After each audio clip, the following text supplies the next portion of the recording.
Congressman, recently a push to give the District of Columbia voting representation was defeated because of heavy Republican opposition.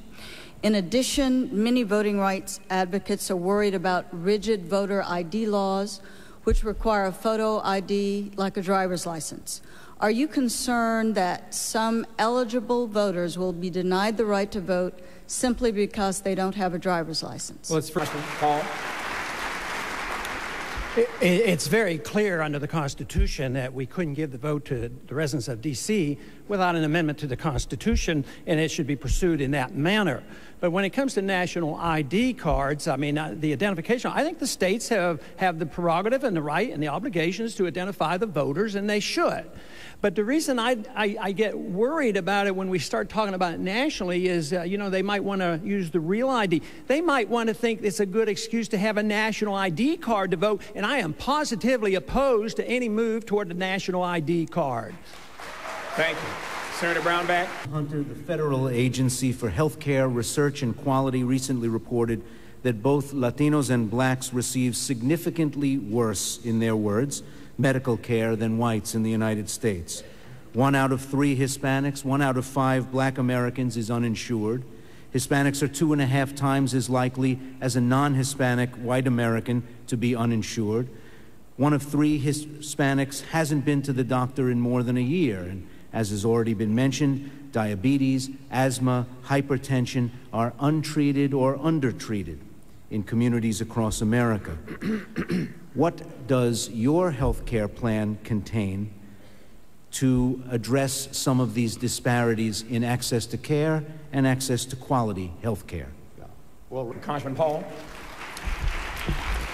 We've had managed care in this country since the early 70s, and it hasn't worked well. It's very, very expensive, and it's the fault that we changed our ERISA law and our tax laws that created this corporatism that runs medicine. Wall Street rakes off the profits, the patients are unhappy, the doctors are unhappy, and it's a monopoly now. Who lobbyists us in Washington? The drug companies and the HMOs, they come, and now what is the cry for? Socialized medicine. That's not the answer. We need to get the government out of the way. Inflation hits the middle class and the poor the most. Those are the people who are losing it. It's just not minorities, anybody poor, because inflation wipes out the middle class, and we have to deal with that. If you have a product that's not dealt with by government, prices go down when you have modern technology. In medicine, with all this technology, prices still go up, but that's because the government is involved. We don't have enough competition. There's a doctor monopoly out there. We need alternative health care freely available to the people. They ought to be able to make their own choices and not controlled by the FDA,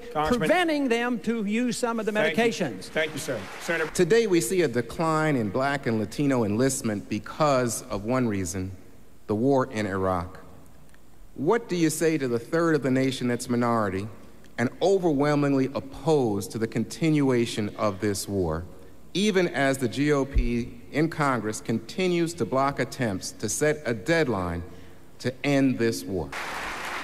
The most important promise we keep is the oath to obey the Constitution. We just shouldn't be going to all these wars. We shouldn't have so many injured in our hospitals, because we shouldn't go to war unless it's declared. If it's declared, we should go win it and get it over with. Now we're in this war for 5 years or so, and nobody sees the end to this.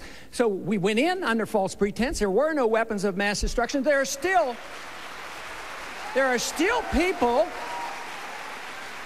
people who believe that Iraq had something to do with 9/11, yet 15 of the people were from Saudi Arabia. We need to live up to our principles so there are less injured veterans, but when they come home, we better jolly well take care of them, and we're not doing a very good job right now because all the money's going overseas. We're broke, and we got to do something about it. And we can't perpetuate a welfare state and police an empire without going bankrupt, and we're nearly on the verge of that. Thank you, sir. Senator Brownback. Does the U.S. have a role to play in ending the genocide in Darfur, and if so, what should that role be? The U.S. government has no authority. There's no constitutional authority. There's no moral authority. There's plenty of moral authority and responsibility for individuals to participate. But every time we get involved, no matter where, for good intentions, believe me, we're getting involved in a civil war. Even when you send food, it ends up in the hands of the military, and they use it as weapons. So it's not well intended. We should direct our attention only to national security and not get involved for these feel-good reasons of going overseas for the various reasons. And this is the main reason why I think that we ought to just come home from every place in the world and bring our troops home from Iraq. Senator Brownback.